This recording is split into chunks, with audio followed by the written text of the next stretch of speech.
Spacerując ulicą Boczną Lubomelskiej w Lublinie, możemy dostrzec z pozoru niczym niewyróżniający się dom o prostej i gładkiej fasadzie.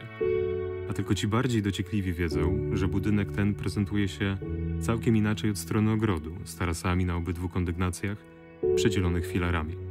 A dopiero ci naprawdę interesujący się historią Lublina wiedzą, że ten pozornie nieciekawy budynek skrywa mroczną historię dotyczącą nie tylko Lublina, ale i całej Europy.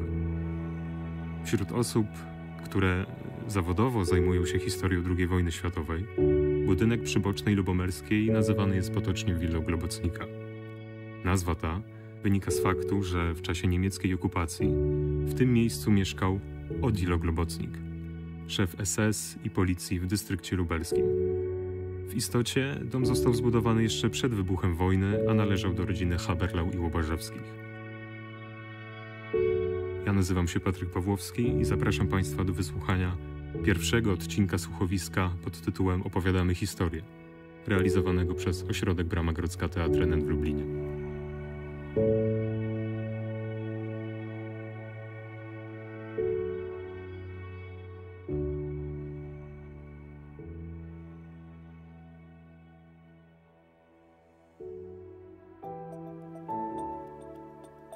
Willa przy ulicy Bocznej Lubomelskiej 4/6 została zaprojektowana w drugiej połowie lat 30. XX wieku, a był to w istocie dom bliźniaczy należący do dwóch właścicieli, Gustawa Haberlau i jego zięcia Witolda Łobarzewskiego. Dom już wtedy miał podwójny adres. Była to ulica Lubomelska 8A przez 8B. Haberlau studiował farmaceutykę na Rosyjskim Uniwersytecie Warszawskim, który ukończył w 1896 roku. W czasie studiów poznał Leokadię Zoller, swoją przyszłą żonę. Następnie przez 2 lata pracował w aptekach w okolicy Warszawy, a następnie powrócił do Lublina, gdzie odkupił połowę apteki, która znajdowała się w hotelu europejskim przy krakowskim Przedmieściu 29. Z czasem odsprzedał część udziałów wspólnikom Steckiemu i Tomaszewskiemu. Była to największa apteka w Lublinie czasu dwudziestolecia międzywojennego. Po przyjeździe do Lublina młode małżeństwo zamieszkało przy ulicy Chopina w kamienicy pod obrazem Matki Boskiej. A w 1920 roku rodzina przeprowadziła się już do własnego parterowego domu przy ulicy Lubomelskiej 8. Córka Gustawa, Irena, uległa namowom ojca i ukończyła studia na Wydziale Farmaceutycznym Uniwersytetu Warszawskiego. Tam poznała swojego starszego kolegę ze studiów, Witolda Łobarzewskiego, z którym pobrała się w 1930 roku. W tym samym roku młode małżeństwo przeniosło się do Lublina. Witold Łobarzewski objął wtedy kierownictwo jednej z największych lubelskich aptek, apteki Steckiego, Haberlaua i Tomaszewskiego, przy krakowskim Przedmieściu 29 w budynku hotelu europejskiego. Na tym stanowisku pracował aż do 1939 roku. Młode małżeństwo po ślubie zamieszkało w domu teścia przy ulicy Lubomelskiej 8. Był to parterowy budynek o 5 pokojach. Rodzice przygarnęli do siebie młode małżeństwo do momentu przyjścia na świat syna Łobarzewskich w styczniu 1931 roku. A później Łobarzewscy przenieśli się na ulicę Cichą 5, do małego 3-pokojowego mieszkania na 5. piętrze. Następnie zamieszkali przy skrzyżowaniu ulicy Lipowej z krakowskim Przedmieściem, w 5-pokojowym mieszkaniu na 2. piętrze z widokiem na Ogród Saski. W tym czasie do Lublina przyjechała matka Witolda, Zofia Łobarzewska, i przez rok mieszkała z synem i synową. Pierwsze plany budowy nowego domu rodziny Haberlau i Łobarzewskich powstały na przełomie 1935 i 1936 roku. Haberlau ofiarował na ten cel część swojej posesji przy Lubomelskiej 8. Miał to być dom bliźniaczy. Jeden miał być własnością Gustawa i Leokadii, a drugi Witolda i Ireny. Architektem budynku był zaprzyjaźniony z rodziną inżynier Tadeusz Witkowski, który zaprojektował bardzo nowoczesny dom z centralnym ogrzewaniem uruchamianym z kuchni, a każda część budynku miała 5 pokoi z kuchnią i oddzielną klatkę schodową. Od strony północnej fasada domu była płaska, natomiast od strony południowej zostały zaprojektowane 2 ogromne tarasy, na parterze i na 1. piętrze. Według pierwotnego kosztorysu budowa miała kosztować 15 000 złotych, natomiast ostatecznie wyniosła 30 000, czyli koszty budowy domu wzrosły o 100%. Pierwsze prace zostały wykonane na wiosnę 1937 roku, a jeszcze w tym samym roku obydwie rodziny wprowadziły się do gotowego już budynku. Nowo wzniesiony dom musiał mieć dojazd, dlatego z posesji Gustawa wykrojono ulicę Dojazdową, która później uzyskała nazwę Boczna Lubomelskiej.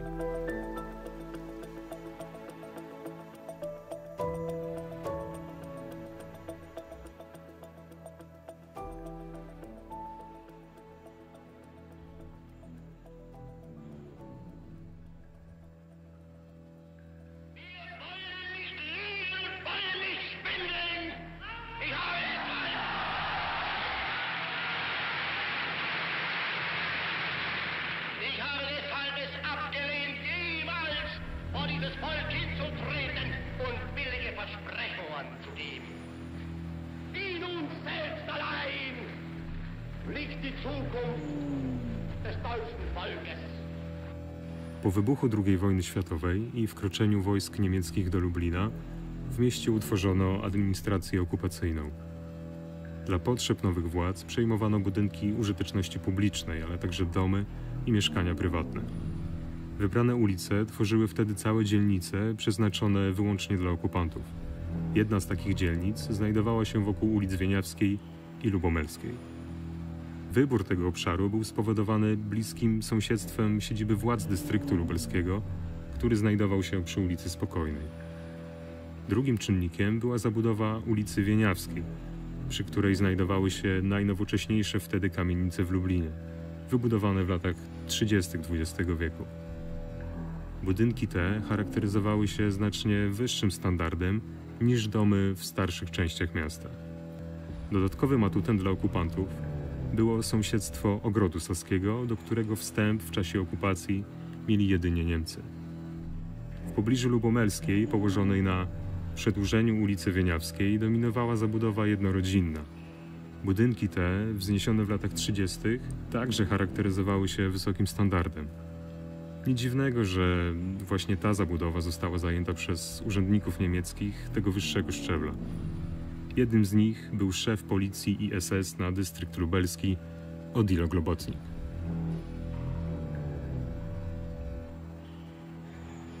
Globocnik urodził się 21 kwietnia 1904 roku w Trieście. Od początku lat 30. związał się z austriackim ruchem nazistowskim, a w 1934 roku wstąpił w szeregi SS. W 1939 roku awansował na stopień SS-Brigadenführera, a dzięki znajomości z Himmlerem Globocnik został mianowany na stanowisko dowódcy SS i policji w dystrykcie lubelskim. Było to 1 listopada 1939 roku. W połowie grudnia ówczesny gubernator dystryktu lubelskiego Friedrich Schmidt wyznaczył go na swojego zastępcę. Bliskie relacje z Himmlerem sprawiły, że Globocnik uzyskał bardzo silną pozycję w hierarchii SS, stając się jednoznacznie najbardziej wpływową osobą wśród dowódców policji i SS w całym generalnym gubernatorstwie. Po przybyciu do Lublina zamieszkał w willi rodziny Haberlau i Łobarzewskich. Znakomitym świadectwem tamtego czasu niech będzie fotografia przedstawiająca widok na pokój przy Lubomelskiej, na którym bez trudu zauważymy portret Hitlera zawieszony na ścianie. Od początku swojego urzędowania Globocnik wprowadzał represje wobec miejscowej ludności, zarówno ludności polskiej, jak i na znacznie większą skalę ludności żydowskiej. Już w listopadzie 1939 roku rozpoczęto aresztowania przedstawicieli polskiej inteligencji. Część z nich rozstrzelano, a innych wywieziono do obozów koncentracyjnych. Na początku grudnia Niemcy utworzyli obóz pracy przy ulicy Lipowej, w którym większość więźniów stanowili właśnie miejscowi Żydzi. W lipcu 1941 roku, podczas wizyty Himmlera w Lublinie, zapadła decyzja o budowie obozu koncentracyjnego KL Lublin na Majdanku.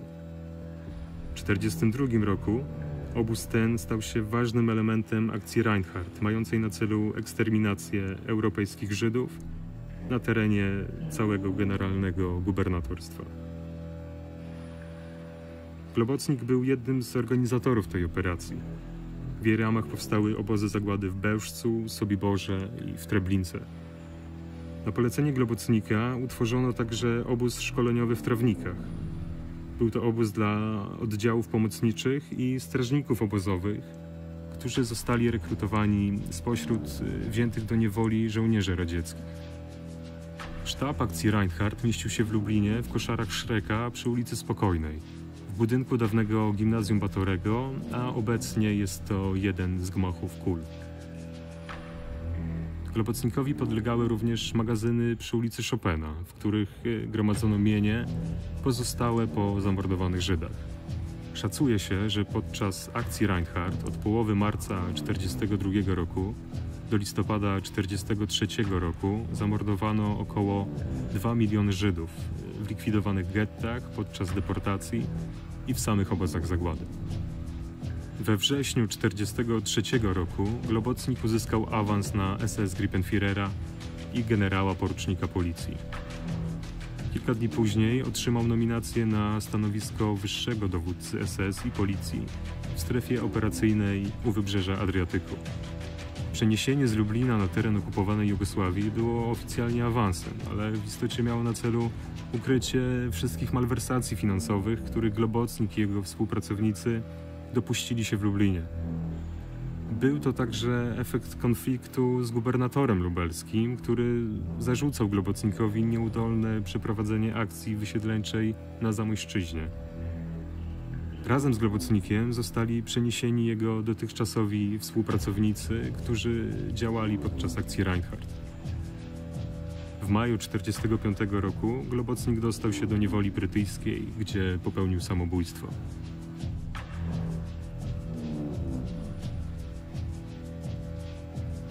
W czasie okupacji hitlerowskiej ulice Lublina uzyskały nowe niemieckie nazwy, które były zgodne z nazistowską ideologią. Ulicę Lubomelską przemianowano wtedy na Ostrandstrasse, a budynek rodziny Haberlau i Łobarzewskich, zajęty w czasie wojny przez Globocnika, nosił wówczas odpowiednio adres Ostrandstrasse 8A/8B. Z willi było blisko do siedziby gubernatora dystryktu, dawnej Izby Skarbowej, a obecnie Urzędu Wojewódzkiego przy ulicy Spokojnej oraz sztabu akcji Reinhardt.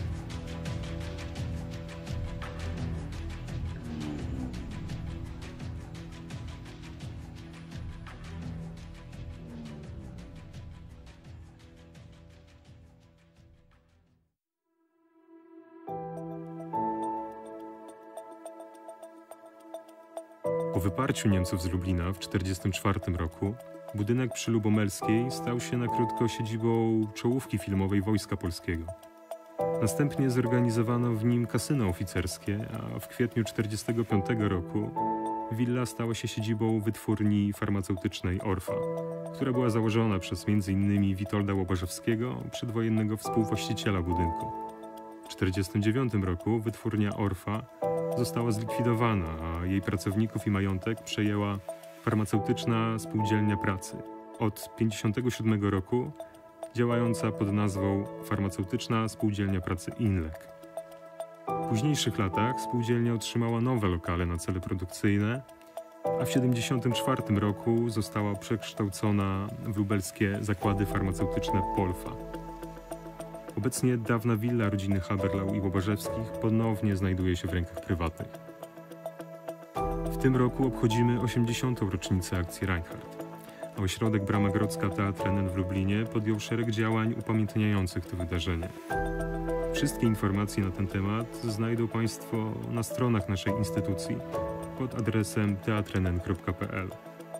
Zapraszam również do obejrzenia kolekcji fotografii, która stała się inspiracją do powstania tego słuchowiska. Jest dostępna w serwisie Lublin Fotografia pod adresem teatrnn.pl/Lublin-fotografia. Program przygotowali Marcin Fedorowicz i Patryk Pawłowski.